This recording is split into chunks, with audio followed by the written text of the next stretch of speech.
ಈಗ ಶಿವಾನಂದ ಪಾಟೀಲ್ ಅವರು ರಾಜೀನಾಮೆ ಕೊಟ್ಟಿರೋದು ಹಿನ್ನೆಲೆಯಲ್ಲಿ ಬಿಜಾಪುರ ಅವರು ಒಂದೇ ನಿಮಿಷ ಅಣ್ಣ ಅವರು ಬಿಜಾಪುರ ಜಿಲ್ಲೆಯವರು ಪದೇ ಪದೇ ಯತ್ನಾಳ್ ಅವರು ಎಲ್ಲರಿಗೂ ಬರೇ ಶಿವಾನಂದ ಪಾಟೀಲ್ ಮಾತ್ರ ಅಲ್ಲ ಎಲ್ಲರಿಗೂ ಕೆಣಕ್ತಾ ಇರ್ತಾರೆ.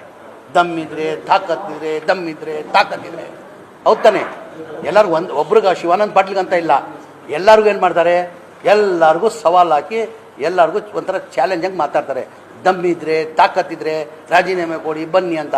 ಇವತ್ತು ಶಿವಾನಂದ ಪಾಟೀಲ್ಗೆ ದಮ್ಮಿದೆ ಅಂತ ಹೇಳ್ಬಿಟ್ಟು ಅವ್ರು ಇವತ್ತು ರಾಜೀನಾಮೆ ಆಗಿದ್ದಾರೆ. ಕಂಡೀಷ್ನಲ್ಲಿ ರಾಜೀನಾಮೆ ಏನಂತ ಅವ್ರ ಸವಾಲನ್ನು ಅವ್ರು ನಿನ್ನ ತಂದೆ ಹುಟ್ಟಿದ್ರೆ ಅಂತ ಅವ್ರಿಗೇನೋ ಸವಾಲು ಹಾಕಿದ್ರಂತೆ. ನೀನೇನಾರ ಶಿವಾನಂದ ಪಾಟೀಲ್ ನಿನ್ನ ತಂದೆಗೆ ನಾವು ಹುಟ್ಟಿದ್ರೆ ನೀನು ರಾಜೀನಾಮೆ ಕೊಟ್ಟು ನನ್ನ ಮೇಲೆ ಬಾ ಅಂತ ಏನೋ ನನ್ನ ಮೇಲೆ ನಿಲ್ಲು ಅಂತ ರಾಜೀನಾಮೆ ಕೊಟ್ಟಿದ್ರಂತೆ.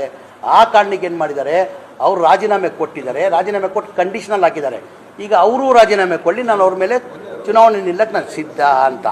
ಈಗ ಅವ್ರ ನಾನು ನಮ್ಮ ಅಪ್ಪನ ಹುಟ್ಟಿದ್ದೀನಿ ಅಂತ ಅವ್ರು ಸಾಬೀತುಪಡಿಸಿದ್ದಾರೆ. ಈಗ ಅವ್ರ ಅಪ್ಪನ ಹುಟ್ಟಿ ಅವ್ರು ಸಾಬೀತುಪಡ್ಬೇಕು ತಾನೆ. ಯತ್ನಾಳ್ ಅವ್ರು ಎಲ್ಲರಿಗೂ ಯಾರು ನೋಡಿದ್ರು ಮತ್ತೆ ಈಗ ಇದೆಯಲ್ಲ ದಮ್ಮು ತಾಕತ್ ತೋರಿಸ್ಲಿ. ಈಗ ಎಲ್ಲ ಟುಸ್ಪಟಾಗಿ ಆಗ್ಬಿಟ್ಟಿದೆ ಅಂತ ಬೆಳಗಿಂದ ಎಲ್ಲೂ ಮಾಧ್ಯಮಕ್ಕೂ ಸಿಗ್ತಾಯಿಲ್ಲ ಅಂತೆ. ಈಗ ಒಬ್ಬ ಯಾರೋ ಬಂದವರಲ್ಲ ಮುಂದೆ, ಅದು ಮಂತ್ರಿ ಆಗ್ಬಿಟ್ಟು ಓಪನ್ ಆಗಿ ರಾಜೀನಾಮೆ ಕೊಟ್ಟಿದ್ದಾರೆ. ಸ್ಪೀಕರ್ಗೆ ರಾಜೀನಾಮೆ ಕೊಟ್ಟು ಏನು ಹೇಳಿದ್ದಾರೆ ಅವರು ನಂಗೆ ಸವಾಲು ಹಾಕಿದ್ದಾರೆ. ಸರ್ ನಿನ್ನ ಅಪ್ಪನಿಗೆ ಕೊಟ್ಟಿದ್ದಾರೆ, ನೀನು ರಾಜೀನಾಮೆ ಕೊಡಂತ.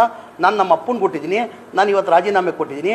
ಈಗ ಯತ್ನಾಳ್ ಅವ್ರ ಅಪ್ಪನಿಗೆ ಕೊಟ್ಟಿದ್ರೆ ಅವ್ರು ರಾಜೀನಾಮೆ ಕೊಡಲಿ, ಅವ್ರ ಮೇಲೆ ನಾನು ಚುನಾವಣೆ ಮಾಡ್ತೀನಿ ಅಂತ ಹೇಳೋರೆ. ಹೋಗಿ ರಾಜೀನಾಮೆ ಕೊಡಲಿ, ಗೊತ್ತಾಗ್ತದೆ ತಾನೆ.